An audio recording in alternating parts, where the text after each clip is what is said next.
আজকে শেয়ার করব সিম দিয়ে মাছ ভর্তার রেসিপি। আমাদের বাসায় প্রায় সময় ভর্তাটা বানানো হয়। আর ভর্তা খেতে আমরা খুব বেশি পছন্দ করি। আর স্বভাবতই বাঙালি ভর্তা খেতে পছন্দ করে না এমনটা হতেই পারে না। যাই হোক, এখানে বেশ কিছু সিম নিয়ে সেখানে তাতে একটুখানি লবণ দিয়ে সেদ্ধ করে নেওয়া হয়েছে।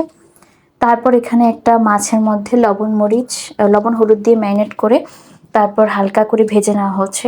খুব বেশি কড়কড়া করা যাবে না, নয়তো কিন্তু পাটায় বাটলে এটা থেকে যাবে, মানে একটুখানি দলা থেকে যাবে।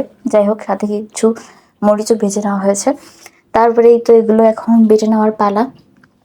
আপনারা কে কে ভাত দিয়ে, গরম ভাত দিয়ে ভর্তা খেতে পছন্দ করেন তা অবশ্যই কমেন্ট করে জানাবেন।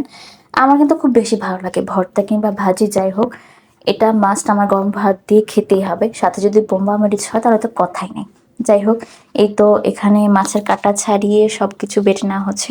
শেষে ধনিয়া পাতা, আমার সেই ফেভারিট ধনিয়া পাতা, যেটা স্মেল অ্যান্ড খেতে আমার খুব বেশি ভালো লাগে, দিয়ে ভর্তা বানিয়ে নেওয়া হয়েছে। এই তো ফুল ভর্তার রেসিপি। কার কাছে কেমন লাগলো অবশ্যই কমেন্ট করে জানাবেন। আজকের মতো এই পর্যন্তই।